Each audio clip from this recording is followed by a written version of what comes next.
a podcast to honor the gods. This better come with a sacrifice. Dave X Media. As we walked up the drive, I couldn't help thinking that the home of the king wasn't very impressive. Compared to some of the rich and famous homes I'd seen on TV, Elvis's place looked awfully small.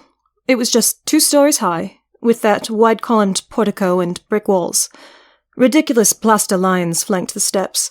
Perhaps things were simpler back in Elvis's day, or maybe he spent all his money on rhinestone suits.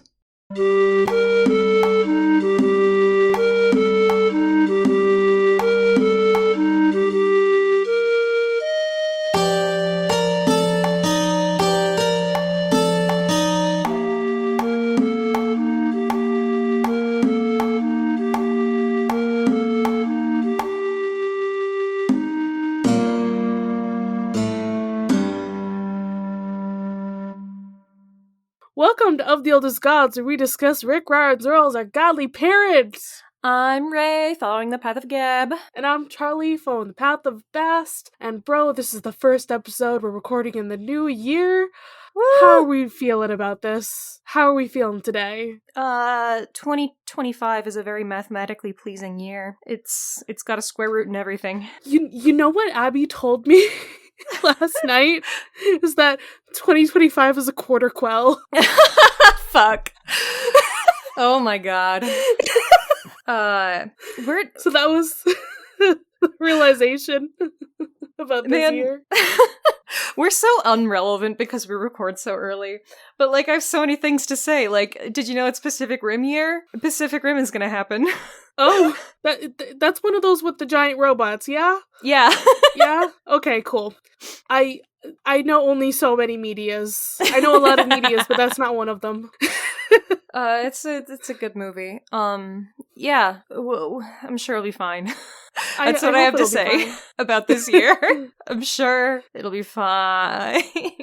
You know what's so great is that, Abby and I, we hung out with friends on New Year's Eve. I don't usually do stuff on New Year's Eve much anymore, but I actually went out. I got a kiss on New Year's. Aww. And then we were up till 3 a.m. playing a game of Uno for 2.5 hours. That I won. Oh my god. Well, congratulations. That's a good omen, probably. It was the same game. We did keep changing the rules. We were just like, okay, guys, we need to change it up to make it easier. We're playing Frozen Uno. So it's like, okay, it has the same character on it. You can also put that one down. Oh my god. And then we're like, okay, fine. You don't have to do the pickup until you get a card that works. Because we were just we just kept going and it wouldn't end. And it wouldn't end. There was only 4 of us. There was only 4 of us. It was going on forever. Oh no. So we got home at 3 a.m. and then we slept until 1 p.m. on New Year's Day. Yeah. It was a very productive day. Good. Man, then we have to be real Percy people Jackson. again now that the demon days are over. No. I have a good joke coming for when we finally get to talk about the demon days and Set's demon day, Set's birthday, and all of those things. And you're gonna wait. You've got a special joke. I have to wait because barrel? Because part of it feels spoilery. So but if you've read the book and you know me, maybe you'll get it. Maybe you'll understand. Alright. I will make jokes later. Hey, what did we read today? We blew up some suede shoes. Fun fact, I could not say that word for the longest time. Yes. Oh, yeah, it's confusingly spelled. I don't like it particularly. Swed. Yeah, I don't like how it's spelled at all. It's disgusting. Yeah, did she do that? I don't know. I read this chapter. She put all those suits in danger, most certainly. Were there shoes involved? He sang the song. See, and the house was greatly damaged. Was the house, exploded at any point? Well, yeah, the house was... the house was tossed. as the British say. I was gonna say, I know things were exploded, shit happened. I don't remember if the suede shoes were fully mentioned. I just think it was like, it's Elvis, so obviously, yada yada, blue suede shoes. So they were tossing the place, and he was using elemental magic. There are no actual explosions in this chapter, and no actual blue suede shoes are ever mentioned, as far as I can tell. I'm gonna say deeply inaccurate. We need to go to the Kane Chronicles PDF. Let's see. Let's. What are they gonna tell you? That's gonna. Oh, okay. You're control. Let's do a control F. We're gonna have to see. Oh god. Oh god. This is. Can I even do a control F from where? What is this PDF that I found? I need a better one. Sorry, the Internet Archive was like not helpful. In the format it was in. I did not like it. Oh no, I don't. What? That one's not working either. Fuck you, Internet. Sometimes your PDFs are actually just photos of books instead of actually the text being programmed into them for some reason. Oh my god. This is like the least important thing we've ever done. Wait, huh? Why am I not finding anything? Oh, it's because, again, it's not actually searching the text itself. Can you search the fucking text itself in here? Please and thank you. God damn. Fucking PDFs. They suck. Oh wait, here it is. Find in document. Maybe that'll help. Suede 1 of 1. I don't think. Well, that doesn't make any sense though, because she does mention the song. So there should be at least 2 if it's including the chapter title. Okay. Warning, everyone not to step in his blue suede shoes. Okay. Nope, there are only 3 references in the entire book. And one of them's the chapter title, and one of them is the mention of the song. What's the third one? Table of contents. Oh, well, completely inaccurate. This chapter title fucking sucks. I mean, it's actually fine. Explosion? What it does is there an explosion? Did they blow anything up here? Oh, there's a lot of explosions in this book. There's 22 uses of explosion in this entire book.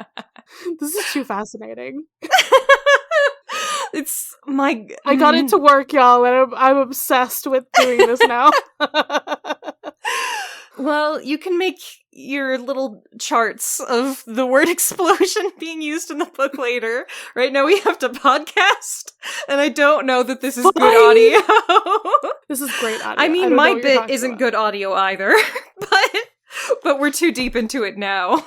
Okay. I can't stop talking about, chapter accuracy. Anyways, it functions fine as a chapter title because it tells us that we're doing something with Elvis, which, is kind of a curveball to throw in there. Anyways, so fucking hell. Well, we're in Memphis. We're not going to blow up any shoes, but we are going to go to Graceland. The kids, they end up there for their fetch quest, even though they still don't know what they're supposed to be fetching. And then a couple of cowboy magicians show up to stop them. Carter tries to do his thing where he's brave and heroic again, but instead he gets turned into a lizard. So Sadie casts darkness to confuse the guys, and then she enchants Elvis's suits to attack them, and she totally fights these dudes off. She, is fucking sick in this chapter. Isis suggests that she does some murder, but Sadie is like, how about no? She manages to change Carter back into a human, and then he points out that the magicians weren't even real guys. Apparently, Thoth was doing a whole test thing. Sadie also repairs the entirety of Elvis's house, which is a crazy amount of magic that she just used this chapter. They find what they were meant to find on the actual grave, of course. They're going to a magician's tomb. It is an Ankh necklace and a painting of the cat of Ra fighting the snake Apophos. And the cat in the picture looks suspiciously familiar. And we end off there.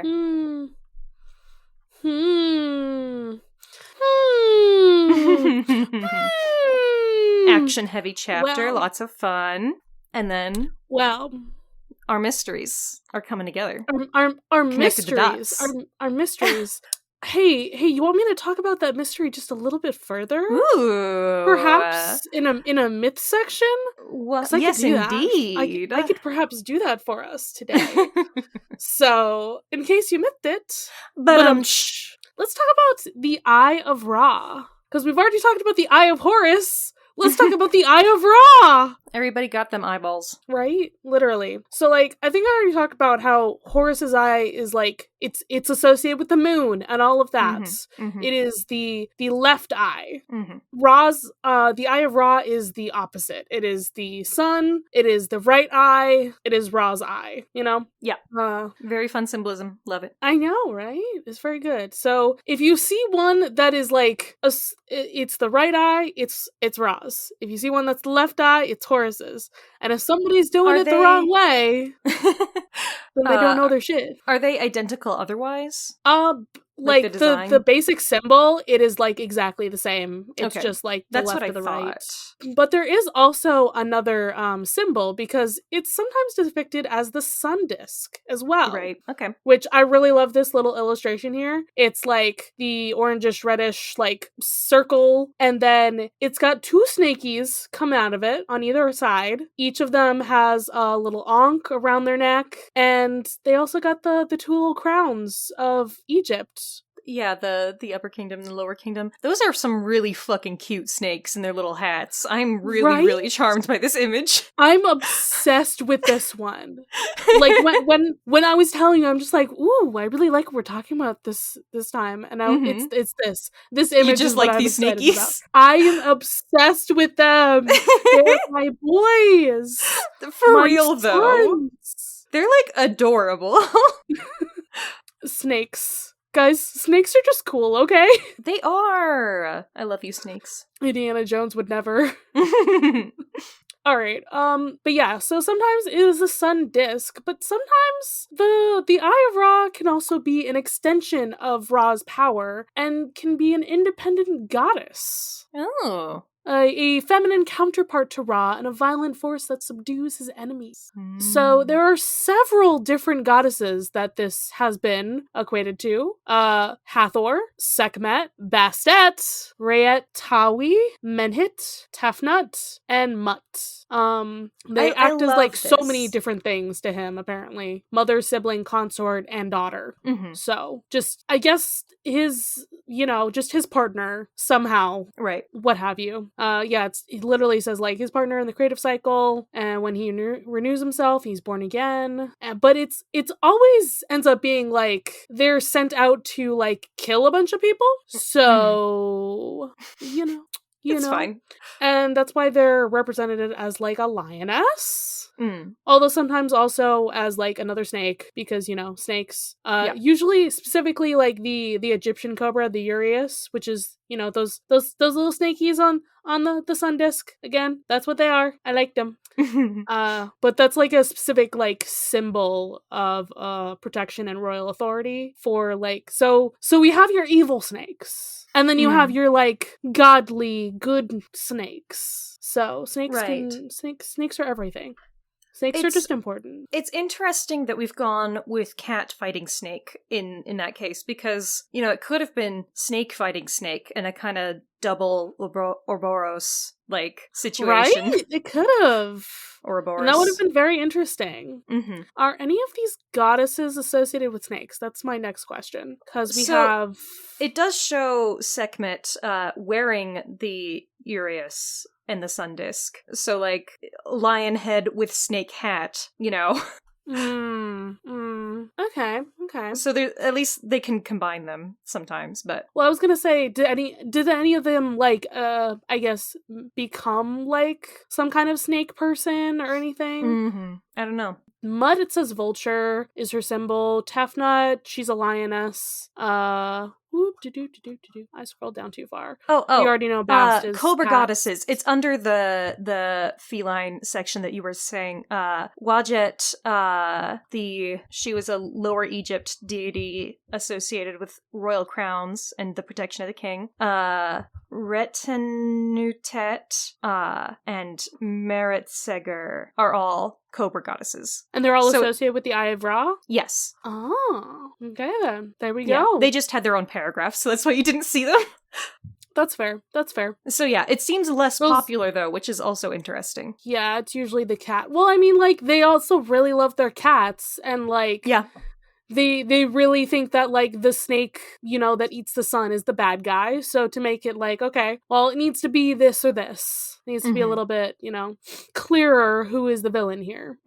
Yeah, they're also both called like both the Eye of Ra and the Eye of Horus are like the Wedjat. But like once again, it's like the different the roles of the eyes are frequently overlapped. But, like, both of them do, in fact, like, lose their eyes, which is why there's, like, this whole thing.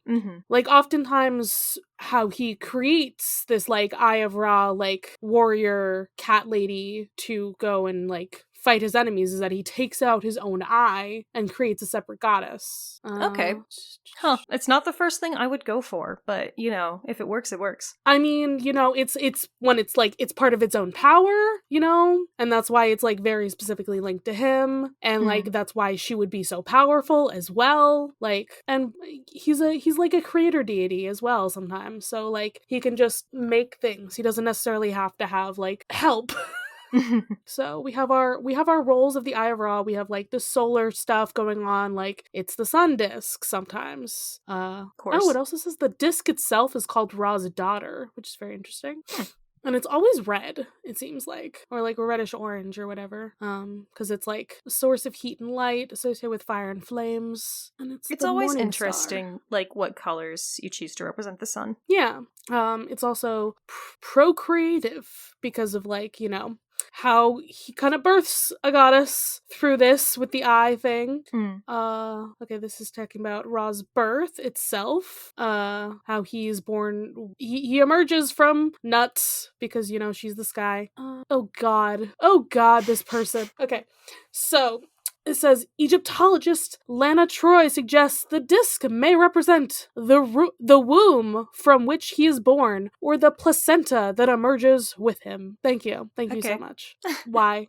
You got a source for that one? Or like, why would you say that? There's like a whole paragraph here about like how it's all about again, like I said, it's a procreation thing. It's like, oh yeah, like it could be. It's all about the womb. Also, and if the you placenta. don't have like more specific reasons for that, I'm like, huh. You sure? That's there is in fact like what's it fucking called? A citation here. So like this lady has this whole argument on why it is that, and yeah, I just needed to read that one sentence and be like, huh? Okay, sure, cool beans. She's an Egyptologist and we're not, so perhaps maybe she knows more things than I do. Who's to say?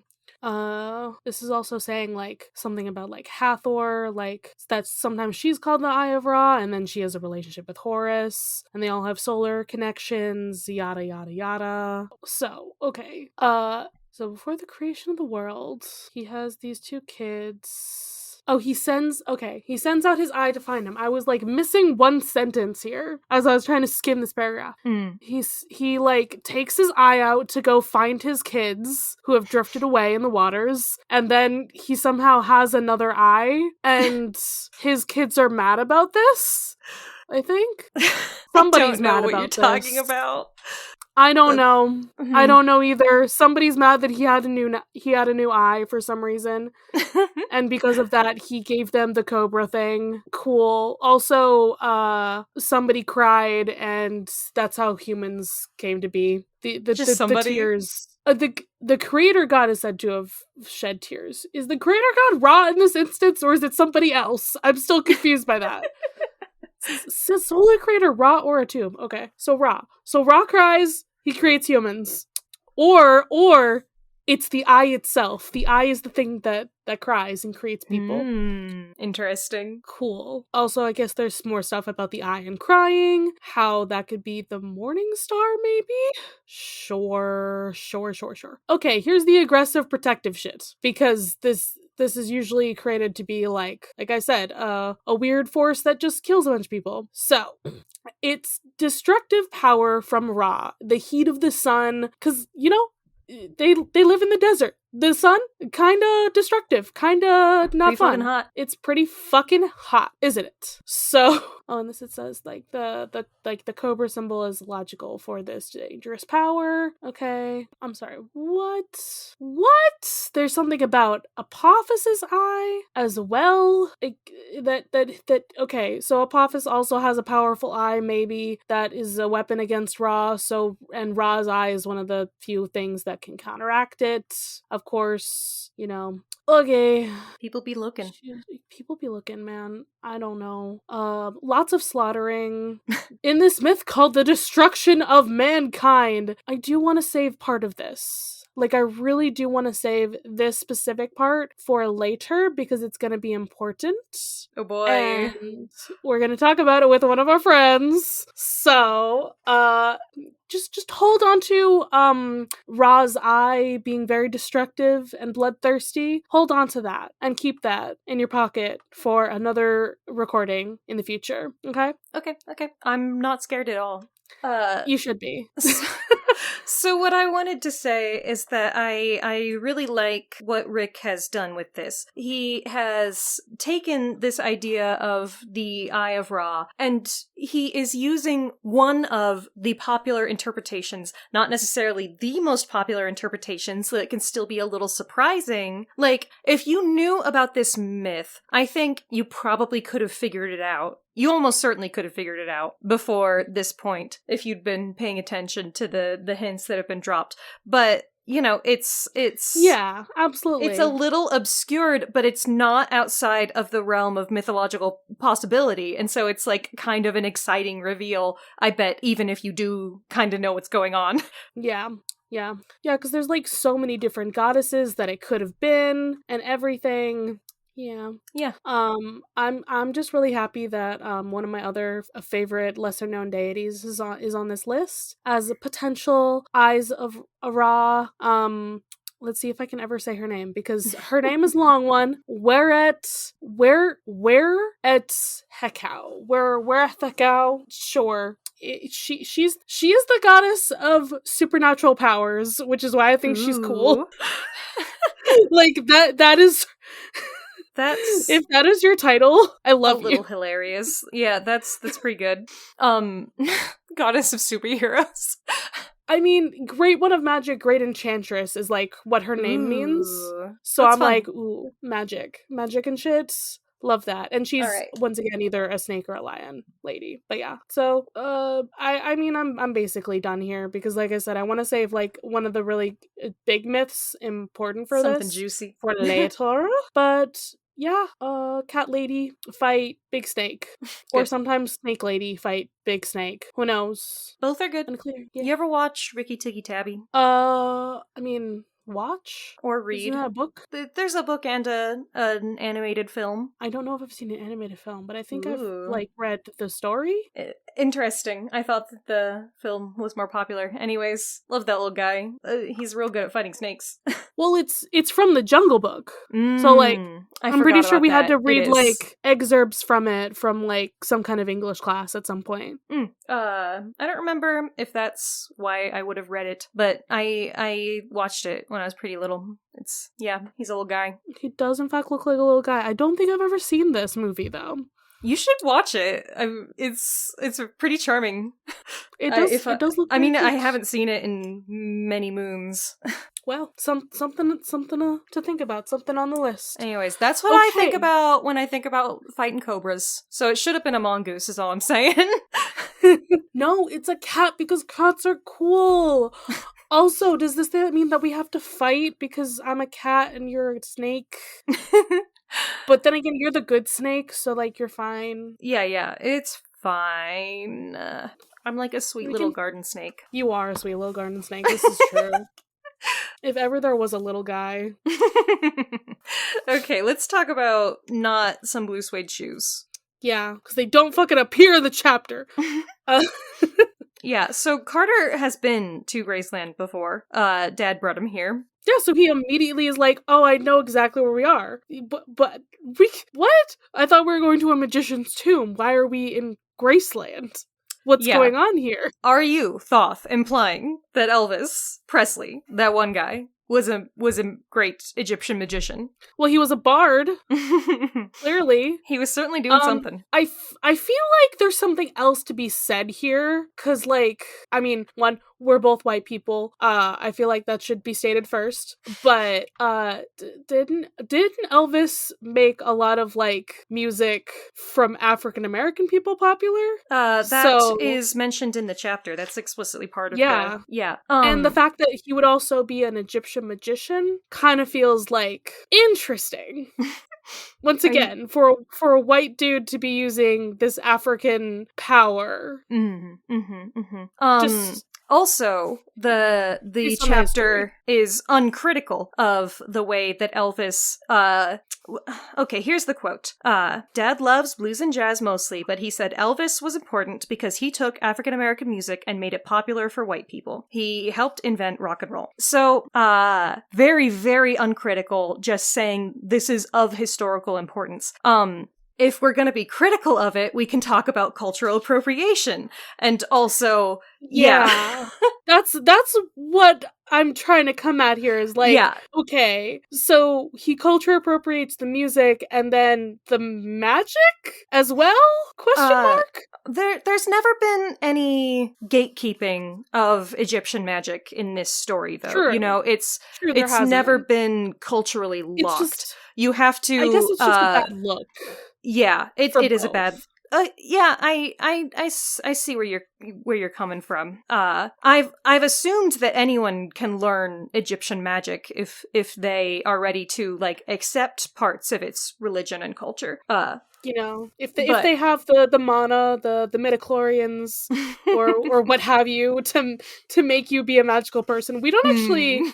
Besides the blood of the pharaohs, we don't necessarily know what else makes you a magical person. Yeah, I guess that has never really been specified because we know that Desjardins comes from, like, outside of the house. And that's why I guess my brain is like white people wouldn't necessarily be included in that because it does it's a very closed practice kind of thing, and, like, they don't really bring in outsiders. So the fact that, like, Desjardins is in there at all is like unusual. Very... Yeah.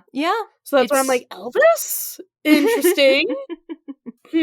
No, it's definitely an interesting choice, and it's also, like, you know, not a great look on Rick's part to not examine, like, the ways that like, even his real life cultural appropriation gets criticized for, like, erasing the voices and contributions of Black creators while, like, basically stealing from them. Fun stuff. So I've watched a YouTube video essay about the gentrification of Black music and rap, so, like, I totally know something. I don't listen to me. I was gonna say, once again, we're both white people who are not super knowledgeable about any of this stuff, so take what we say with a grain of salt. And take what Rick says with a grain of salt, because sometimes he also doesn't know what the fuck he's talking about. He, as much as he does, like, he gets better, he tries to, like, do more. He is an old white man, so nobody's fucking perfect. Yeah. No, I'm not, like, mad, but I do think that, you know, thinking critically about this sort of stuff is important. Yeah, I do feel like, I don't know, my brain's like, maybe he chose Elvis because it's like, oh yeah, like, we're going to Memphis anyway, so let's choose, like, somebody who's prevalent here. Why not just Elvis without, like, maybe really thinking about that? Yeah. But again, I don't know what Rick's headspace is for that. It's a fun, fucking, what's the word I'm looking for? Set piece. It's a fun set piece for his story. That's literally as far as the thought process goes. And we know that Rick loves putting Americana in his stories. And so, like, for him to do, like, this, very, very Rick, to be like, okay, let's bring this, like, modern person, or, like, modern-ish, because, you know, sorry guys, Elvis, I think he is in fact dead. God. For the people who don't, I think this chapter confirms it, actually. Yeah. He's presumably in the tomb. Imagine if this chapter actually confirmed he wasn't dead, though. That would have been even funnier, actually. But, like, he's using, like, a famous American icon and a famous American place for like to tell pieces of his story. Very Rick, this chapter. Yeah, it is interesting. This book probably would have been better with, a couple sensitivity readers, because he's trying to do things with race, and he is successfully, I think, like, doing some things with race. I think that there is a lot of thought put into Carter and Sadie, and how they are mixed race, and one passes as white and one doesn't. Like, a lot of that I think is very, very good. But, like, again, he has blind spots, and yeah, you're just gonna. You just need a sensitivity reader. That's all it is. But like, he did so well in like the first few chapters, I feel like, and we've already talked about that. And even like enough. The stuff with Carter and Sadie is also not perfect. Like, but like I appreciate the effort in a lot of ways. And again, like this book was some of my first, like, exposure to that sort of, like, race theory, Like, and so it's not like he's not doing something good by doing that for, like, little white kids who grew up in the white-ass, like, military town suburbia. Yeah, exactly. All right, so, so we're still in Memphis. We're in Graceland. And I do love that Sadie's just like the most famous musician, Michael Jackson. We're talking about, but Carter's like, no, it's Elvis. I don't know enough about Britain to guess if she would have said a British musician instead, because they do have different guys over there. I mean, once again, we're also in, like, Tennessee. What British musicians lived in Tennessee? Okay, no. But, I mean, neither did fucking Michael Jackson. Michael Jackson. True. She just said a guy, the most famous musician. So, in Sadie's brain, in her little British schoolgirl brain, who do you... I don't know if that would have been... I would have said Elton John, but he's still alive, so... Yeah, I'm like, the Beatles? There you go. John Lennon. There you go. There you go. That's what I would have pulled, I guess, if I was trying to write a little British girl. But, do you think Sadie likes the Beatles? I don't know, man. Probably not. That seems... I don't know. I was like... I don't know if the Beatles are laying in England or not. Fair. Especially in this day and age. That's also a thing. Like, you don't know if, like, modern-wise, they're still cool. I was like, I do remember what artists that Sadie does like. But I'm gonna save that for later, when we finally get to it. All right. I feel like we are just rambling. Where are we? We are. It's fine. It's 40 minutes in. We're on second page. Okay. So there's no one here. That's really weird. I'm so glad that Carter's become genre savvy at this point in the story. He's just like, this is fucking weird. I'm gonna hold on to my sword. Like, there's no one here. What's happening?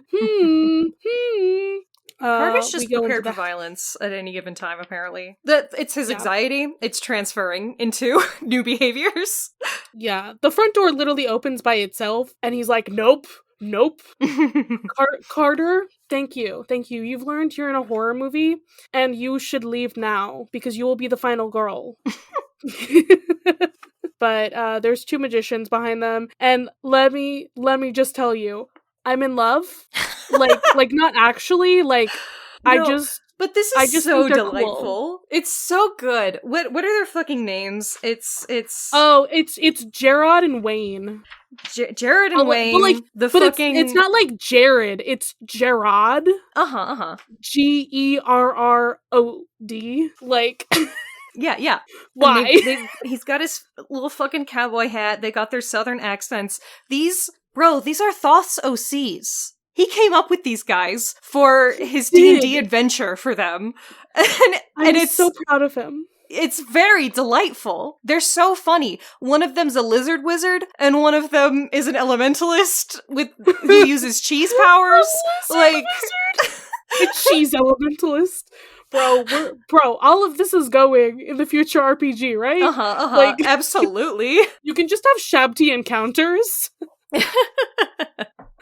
Oh my goodness. But my brain is just like, I love the aesthetic that we're going full Tennessee.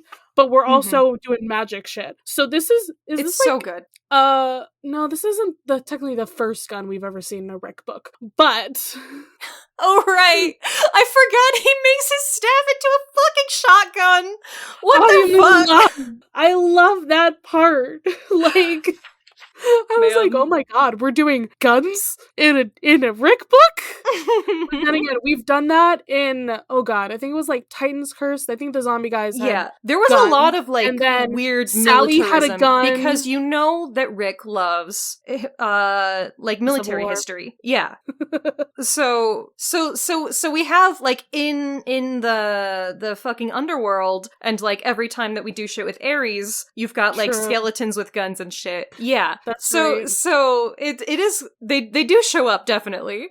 But yeah, it felt a little surprising. But yeah. And I'm also like, I don't think you can show that in the TV show. I don't think you can show them shooing at like a 13-year-old. Some adult men shooting a shotgun at like a 12-year-old and a 14-year-old. No, probably not. Now we also don't know exactly what's happening adaptationally wise with this series. I don't know what you know of it, but at one point it was gonna be on Netflix. Netflix dropped it. No. It was gonna be movies. I don't know if Disney's picked it up yet. Okay. Or anything. But Rick might be trying. I was surprised that they were doing anything with it anyways, given like that this is not Rick's most popular series. It might be his least popular series. Like, yeah, I would say Magnus Chase is more popular than this one. Yeah, I do believe so. I don't know where this one sits at versus Trials of Apollo. I don't know, because Trials of Apollo is sort of a spin-off, you know, of the main line, like PJO, and then like PJO and Heroes are very like kind of intermixed as like far PJO's as like, the most popular. Heroes of Olympus is second most popular because like that fandom is like the same. And then Trials I don't know where Trials is sitting. Yeah, because it's sort of a spin-off instead of like a direct thing. Anyways, we have the officially called Senior Year Adventures. I'm obsessed. Okay. So they're cowboys. They have a gun. Yeah. We're not doing great here today, guys. Sadie does have time to insult Elvis's decorating sensibilities. Right. I was gonna say, we're the ugliest possible room? The jungle room? No, but I fucking love, so it's, you know, it's an ugly fucking room. It looks like a jungle. It's got, like, tacky animal things in it, whatever. It's got green shag carpet all over it, floor to ceiling. Anyways, Carter says he decorated it like this to annoy his dad, and then Sadie's immediately like, oh, okay, got it. Exactly. Like, I'm with you, Sadie. So Carter goes to distract the magicians. And Sadie's like, that's fucking stupid, bestie. And this works for about 2 seconds. Yeah. He is now Lizard Boy. Immediately. Very Goes funny. Corner, he's a little gone. green lizard. And Sadie puts him in her pocket to keep him safe. Deeply adorable. Love that. Love that for them. So Sadie, like, carries this fucking chapter because Carter fucked up.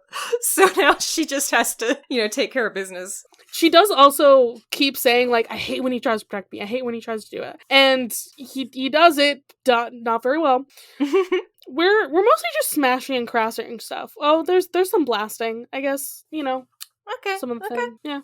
Oh, Blasting there's music over bits. the loudspeakers. Okay, yes. That's why we mentioned the Blue Suede Shoes. Okay. Yeah, I was trying to say that earlier, that the song was playing. They are indiscriminately blowing things up. We didn't see the word explosion, but blasting implies. So, presumably, some suede shoes could have been destroyed. Yeah. The chapter title does say, I blow up some blue suede shoes, and she does not. So jot that down also. She mended them. Like, if anything. Exactly. So, chapter title, even if some blue suede shoes were in fact, you know, disrupted at some point, which is not confirmed, Sadie didn't do it, so it's inaccurate no matter what level you're looking at. You don't have to claim that you did something. You didn't do it. Okay? This is so deeply unimportant. Okay, where are we? It's very important. Sadie's trying to figure out what the object is. What could it be? It's not a suit. It's not a record. What are we doing here, guys? Yeah. Like, are you just gonna know when you see it, like, what's supposed to be magic? And then she's fighting with Isis for control of her own fucking body. She's like, okay, what can I do here? And she's like, oh, I can use what I have with me. And I love this page here. She's just like, darkness. And she makes it darker in the room. The music stops, everything dims, and they're like, oh, what's going on? Who turned out the lights? I love it. I love that Sadie casts spells in this chapter, both using Egyptian words and English words. You know, her versatility. Okay. When she uses the English, it feels very Halloween Town to me. It's just like, okay, so you just like think about what you want and then you just let yourself have it. Like, yeah, like it just kind of happens. I mean, like, yes, she gets like weaker, she loses spell slots or whatever, like, but she's still like, she doesn't have to specifically say these words all the time to make stuff happen. And she's just like, she doesn't even say this. She thinks to the suits in the corner. She's like, defend your house. And so they attack. Love that. I love, you know, it's very enchanted suit of armor, except, you know, it's covered in rhinestones. Hilarious, good use of magic, very, very fun. You know Howl's Moving Castle? I'm making more references today. I don't. We've been over this, that I have not seen or read it. Huh. You would probably like it. I don't know. Sometimes I'm bad at judging, but you like anime. You like fucking Sailor Moon. Watch Howl's Moving Castle, bro. You like anime, just, you know. Anyways, in the book Howl's Moving Castle, Sophie casts magic by talking to objects and telling them what they are or what they do, like, and how they feel. It's kind of fun and interesting because she doesn't even realize that she's casting magic at first, but she's a hatter, and as she's making hats, she's like, oh, someone's going to fall in love with you, and then it happens to the woman who buys the hat, you know. So this reminds me of that. This specific line, you know, she's telling the suits how they feel. They're tossing your house. It's an interesting sort of anthropomorphization. Once again, I'm just, the wheels are just keep turning for eventual RPG. Anyway, so the suits attack Gerard. And Isis is telling Sadie, you gotta kill him. Like, burn him alive, kill him. And Sadie's like, I mean, I should do something, but also I gotta go. I gotta look at the other thing. So we finally find the fucking tomb, because remember, that was just a house. Right. We found the grave. You know, and she's like, duh, should have thought of that. Just because we ended up outside the house doesn't mean that that's actually the tomb. Exactly. Come on.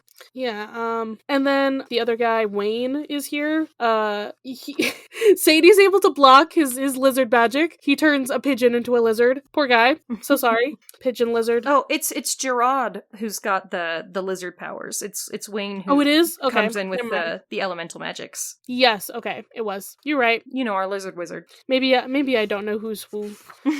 Yeah, nope. I was right. I was wrong. It was Wayne who was attacked by the suits. Gerard is the wizard lizard. Okay. I don't know what's so he anymore. turns his staff into a Komodo dragon, and Sadie stops it from snapping its jaws closed by putting a stick in there, as you do. Her staff? Yeah. Excuse you. And, you know, she has to tap into some of Isis's magic so that, you know, she can get out of there alive just a little bit. Right. I like her description, you know, being able to pull a little bit from her without letting her take over is very difficult. She says it's like riding a surfboard over a tidal wave. And she manages it because Sadie fucking rules. And she makes her staff expand until the gator can't stand the pressure and explodes. It's not a gator, it's a Komodo dragon, but you know, gator energy. It should have been a gator, right? It should have. That's what you say. We're in the South. I mean, there aren't gators in Tennessee, as far as I know, but I have no fucking clue. Okay, that's Florida shit. Yeah, so Gerard's staff is broken, and she just kind of like hits him with her wand because it's a boomerang. Hello, right? And then there's Wayne. He's still here. He's using some magic. He's doing windy stuff. Right. It's interesting because he has very diverse elemental powers, whereas Zia is an elementalist who seems to be almost exclusively a fire magician. So presumably you can either specify or generalize depending on, where your magic leans. Or maybe Thoth's just had some really cool OCs. Okay? Right. He was just like, I have the Avatar and I have Lizard Guy. Right.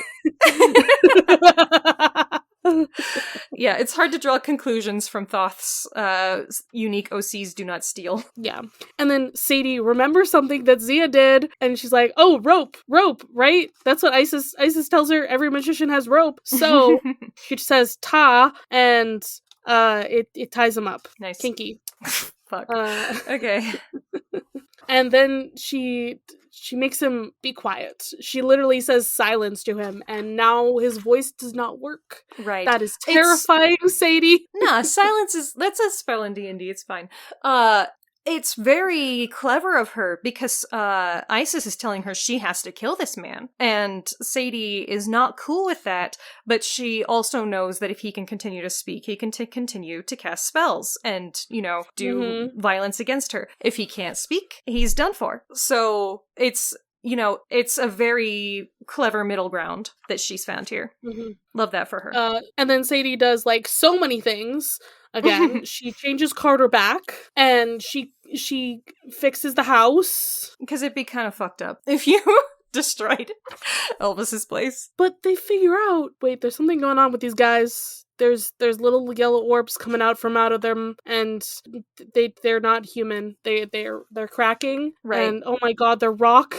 What? They're clay, and they're crumbling, and they're shabty. They were shabty the whole time, because we already said they're almost disappointing because they were so good. Yeah, they were real, but they were just a test. Ooh. So this is what Doughboy could be if he had longer legs, or I should say, if he had legs. Or if he was made by a god, maybe. Maybe only Thoth can make them so good and cool and southern. Who's to say? Mm-hmm. And yeah, so Sadie assumes that maybe the orbs are the magic that animates them, and maybe it's a recording, so Thoth knows how well they did.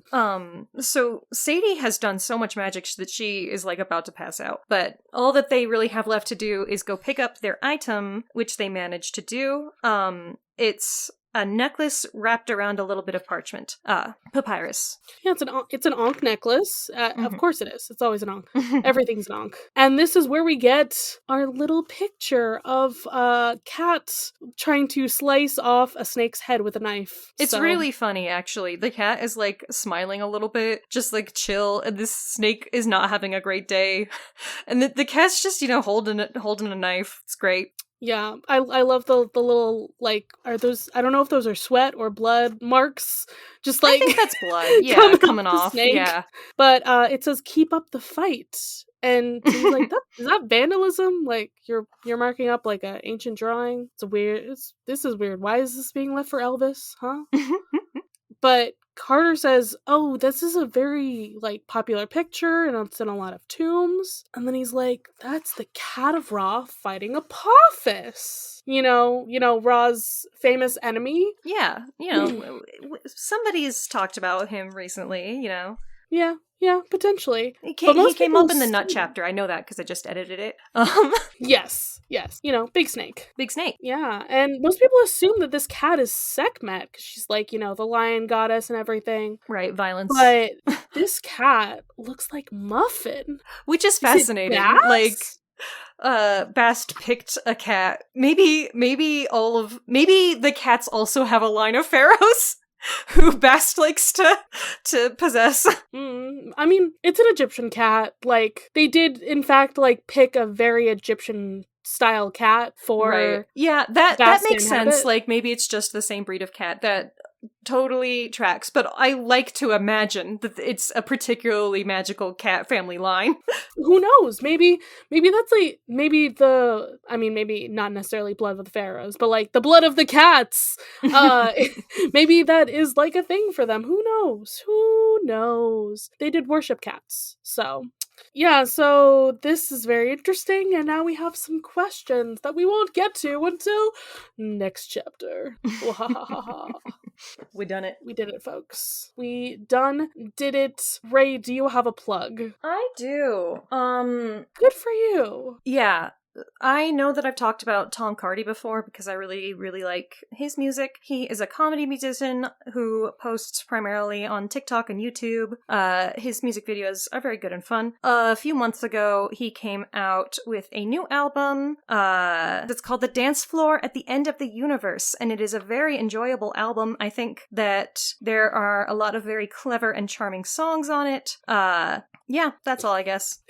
I love how long that went on for. It was way too fucking long. I was like, I could tell you what the songs are about, but they're like jokes, you know? And so I don't know that it would be interesting.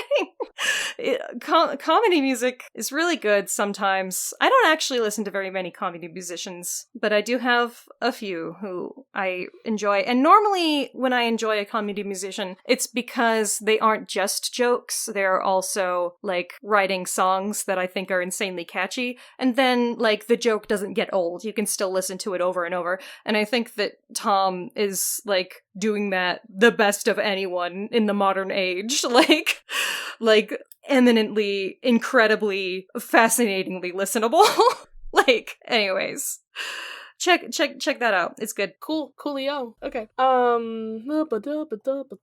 My plug is a book. Because guess what? I read the book. And it's a book that you cannot read for a little while. Yes, indeed. Because I finished the newest Rick book, The Wrath of the Triple Goddess. I know who that is now because of a certain video game. Hades 2? Yeah. Oh, I'm so glad. I can't wait till that finally releases so I can play it and we can talk about it. I actually haven't played it since it got its major update, and I need to get back in there because I'm very excited. I'm excited to someday play it. But you know what? You know what is very cool about I'm not going to spoil a whole lot about like these books that Rick has been doing lately, but I do like the vibe. It's even more urban fantasy, I guess, than like what he's been doing with a lot of all the other stuff. Because everything else that he writes tends to be even more fantastical. Like The Lightning Thief, like we go to the fucking underworld. Like in this, like, well, I guess we haven't we've gone around the world. I feel like that is a little bit more fantastical than like just your basic urban fantasy. But like this trilogy, I believe it's supposed to be a trilogy that he's writing right now, has been a bit more like Percy Jackson, but like if Percy were still going to school every day. Yeah, that is very different and interesting. Like there's still quests going on, there's still monsters to fight, but it's still, you know, like I said, it's more urban fantasy feels. Like your friendly neighborhood Percy Jackson is the vibe. we scaled it down a little bit, and it's nice. It's a good vibe. I enjoy it. Nice. And the second book is very spoopy vibes, so fascinating. I'm very excited to get there someday. Someday. Okay, how about you release us from this mortal coil? Do I have to? Yeah, you definitely do. Okay, fine. Get the fuck out of my house because you just like I don't know if you blew up my Blue Suede Shoes, but like you just tried a bunch of other shit, and like I'm gonna kill you, and then you're gonna turn out to like not even be real. You're gonna be a Shabti. So me? Oh, okay. Yeah. No, that tracks. Actually. Your thoughts, special OC. Okay. Okay. Bye, everybody. Bye.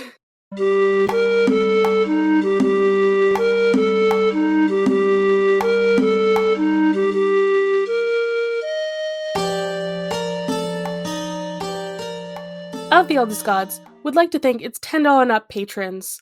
This means you're either in the Savior of Olympus tier or the God Complex tier on our Patreon. patreon.com/oftheeldestgods. Thank you all so much for your support, especially Matt, our God Complex patron.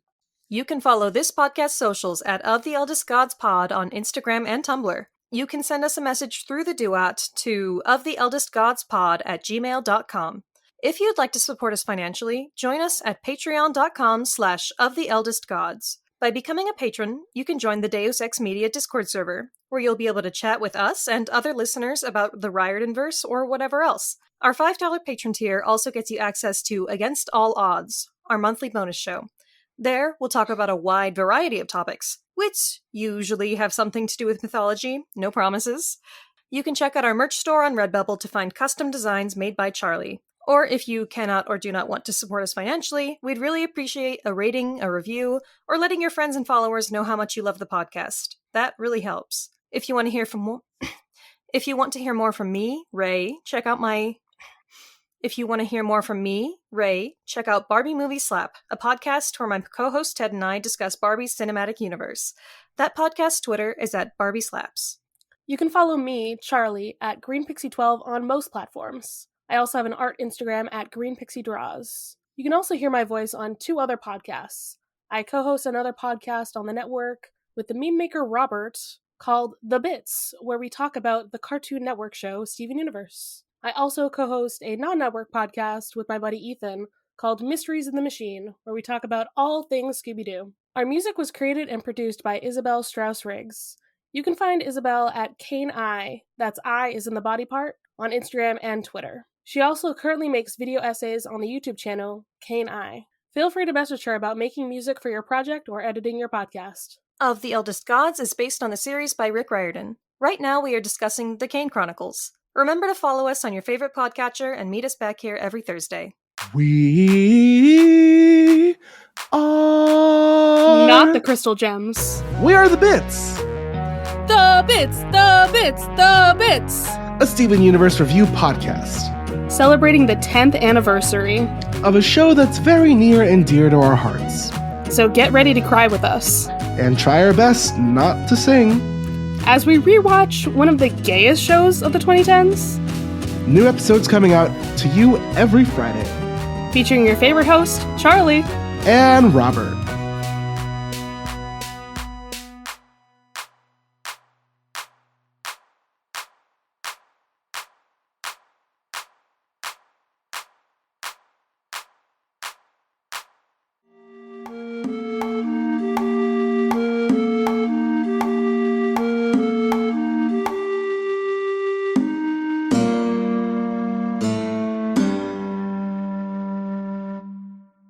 What is the name of the album? Uno momento, please. Okay. Because it's something like it's a reference to fucking Hitchhiker's Guide, which is adorable. But it's kind of long, and so I'm bad at remembering it. And also my phone is so slow at loading things. I should be silent so we can edit all of my stuff out, but I'm not doing that. Deus Ex Media.